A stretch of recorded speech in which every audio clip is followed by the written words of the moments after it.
Hojiksu leiriba film sida koi khamelapki thodokta ahumlak suba tingsin thoram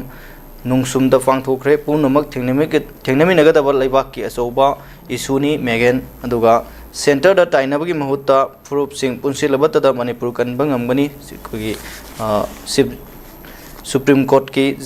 justice and quotation na phongdo ki wafam sing aduga lankada naga khunda landarubada kuki ani shiraga ama siraga ani shokre aduga demography ki ahongba yengsinaba committee ki mifam ngangphai area da chatlaga thijenaba union home minister na khangan khraiba aduga lenga na mathau toba ngamdraga mirel sengda lusingwani haiduna lakpade ikai ningai ni iwobi aduga tamchina kakthalaga bora da yomlaga pirakpani joint tribe council aduga DGP Mukesh na Bishnupur amasung Susanpur district ki law and order ki film yengsin khraiban singba tonga tongon pausing yauri haba dareja ahan begeni khoi huji manipur se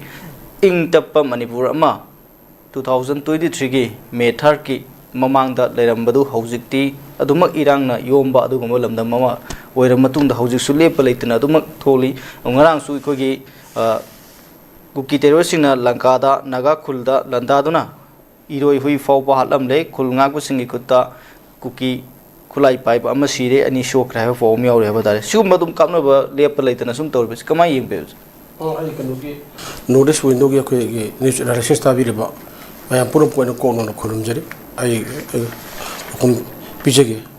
huji ko gi manipur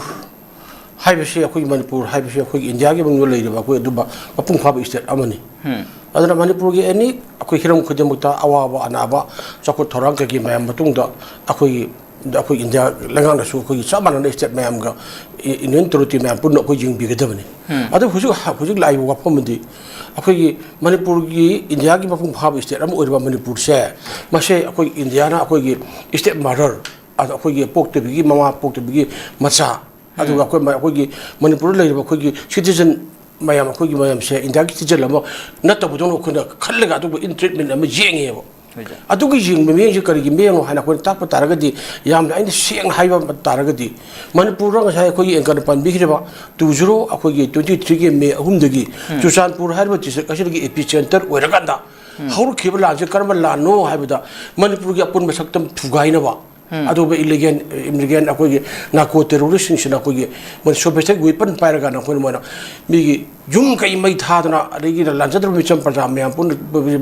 numina kapta to ko adu gi hi haur ki ne ba ado mai akoi gi manipur gi pun saktam thugai ba haibsidi india gi pun saktam thugai ba samane manipur gi parja se akoi bora phai akoi gi citizen ne aduna har matam do sam sana akoi gi india ga mi lokopam thobo thap lokotuna terrorist sing do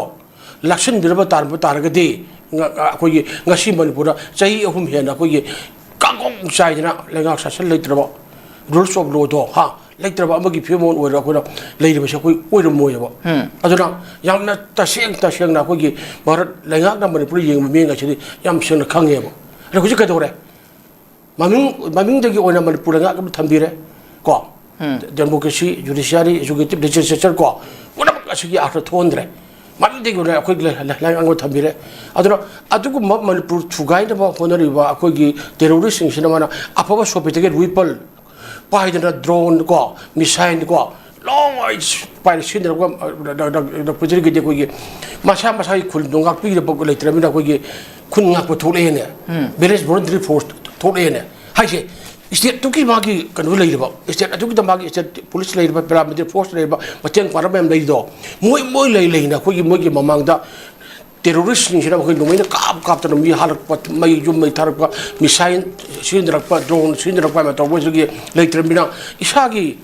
ilai ba ko hem lei te imala ko hem lei te ga khun ngak pa thole adagi village volunteer force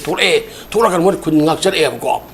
Sigap ki thawak switch karai mang chathai roda manipur go gi mamang da india go mamang chathai ba ngone ko mai ge gum jenge ba adu ne ngara jong adu hujik se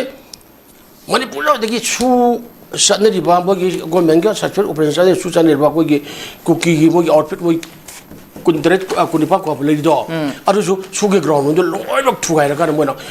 nu mai pai dana chatna mi kapna mi fadra nu sig thawak to taw le re aja kak gana india go bena komai do jeng lai reba aduna ngarang susan buti sekki ꯃꯅꯨꯡꯆꯟꯅ ꯂꯩꯔꯤꯕ ꯑꯩꯈꯣꯏꯒꯤ ꯂꯪꯀꯥ ꯍꯥꯏꯔꯤꯕ ꯑꯩꯈꯣꯏꯒꯤ ꯑꯗꯨ ꯈꯨꯜꯗꯣ ꯑꯗꯩꯗ ꯃꯤꯒꯤ ꯈꯨꯟꯗꯨꯅ ꯆꯠꯂꯨꯔꯀꯥꯟꯗ ꯀꯔꯤ ꯇꯧꯗꯣꯏꯅꯣ ꯀꯨꯀꯤꯒꯤ ꯈꯨꯠꯂꯥꯏ ꯄꯥꯏꯕ ꯑꯩꯈꯣꯏꯒꯤ ꯃꯣꯏꯒꯤ ꯇꯦꯔꯣꯔꯤꯁ ꯃꯣꯏꯒꯤ ꯑꯗꯨꯅ ꯅꯣꯡꯃꯩ ꯀꯥꯞꯁꯤꯜꯂꯨ ꯀꯔꯤꯒꯤꯅꯣ ꯀꯔꯤ ꯌꯦꯡꯅꯕ ꯀꯔꯤ ꯂꯩꯒꯦ ꯃꯤꯒꯤ ꯑꯗꯨꯅ ꯁꯨꯃꯥꯏꯅ ꯅꯣꯡꯃꯩ ꯀꯥꯞꯅꯤꯡꯕ ꯃꯇꯝꯗ ꯀꯥꯞꯄꯦ ꯌꯨꯝ ꯃꯩ ꯊꯥꯅꯤꯡꯕ ꯃꯇꯝꯗ ꯊꯥꯔꯦ ꯍꯥꯠꯅꯤꯡꯕ ꯃꯇꯝꯗ ꯍꯥꯠꯂꯦ ꯑꯗꯨꯒꯤ ꯃꯅꯤꯄꯨꯔ ꯂꯣꯂꯦꯁ ꯀꯟꯇ꯭ꯔꯤ ꯍꯥꯏꯕꯗꯨ ꯑꯣꯏꯔꯦ ꯀꯔꯤꯒꯤꯅꯣ ꯁꯤ ꯑꯣꯏꯍꯜꯂꯤꯁꯦ ꯁꯤ ꯀꯅꯥꯅ ꯁꯤ ꯊꯣꯛꯂꯕ ꯀꯅꯥꯅ ꯁꯤꯠꯂꯤ ꯍꯥꯏꯕ ꯃꯇꯝꯗ ꯑꯗꯨꯅ ꯉꯔꯥꯡꯗ ꯃꯤꯒꯤꯗ ꯅꯣꯡꯃꯩ ꯀꯥꯞꯁꯤꯜꯂꯦ ꯄꯨꯡ 4 ꯁꯨꯞꯅ ꯅꯣꯡꯃꯩ ꯀꯥꯞꯅꯔꯦ ꯍꯥꯏꯔꯦ ꯔꯤꯄꯣꯔꯠ ꯀꯣ ꯃꯌꯥꯝꯗꯨꯒꯤ ꯇꯪꯕꯨꯗꯤ ꯃꯇꯝꯗ ꯀꯥꯞꯅꯔꯦ ꯂꯧꯇꯥꯡ ꯁꯪ ꯃꯩ ꯊꯥꯔꯦ ꯑꯗꯩ ꯃꯤꯒꯤ ꯂꯩꯖꯔꯕ ꯃꯔꯣꯟ ꯊꯣꯛꯇ꯭ꯔꯕ ꯑꯩꯈꯣꯏꯒꯤ ꯀꯩꯅꯣ ꯌꯨꯝꯗ ꯌꯣꯛꯄ ꯑꯩꯈꯣꯏꯒꯤ ꯁꯥꯁꯟ ꯅꯣꯡꯃꯩꯅ ꯀꯥꯞꯇꯅ ꯍꯥꯠꯇꯣꯛꯄꯤꯔꯦ ꯁꯤ ꯀꯔꯤꯒꯤꯅꯣꯕ ꯍꯥꯏꯁꯤ ꯂꯩꯉꯥꯛ ꯂꯩꯔꯤꯕ ꯗꯤꯁꯇ꯭ꯔꯤꯛ ꯑꯦꯁ ꯄꯤ ꯂꯩꯔꯕ ꯑꯇꯩ ꯂꯣꯏ ꯂꯩꯔ ꯑꯦꯅꯤ ꯑꯩꯈꯣꯏꯒꯤ ꯇꯦꯔꯣꯔꯤꯁ ꯀꯥꯡꯕꯨ ꯑꯃꯅ ꯑꯩꯈꯣꯏ ꯒꯚꯔꯟꯃꯦꯟꯠꯅ ꯑꯃꯗ ꯈꯨꯜ ꯑꯃꯗ ꯑꯦꯇꯦꯛ ꯇꯧꯒꯦ ꯍꯥꯏꯕꯗ ꯌꯥꯝ ꯂꯥꯏꯅ ꯉꯝꯍꯜꯂꯤꯁꯤ ꯀꯔꯤꯒꯤꯅꯣꯕ ꯁꯤ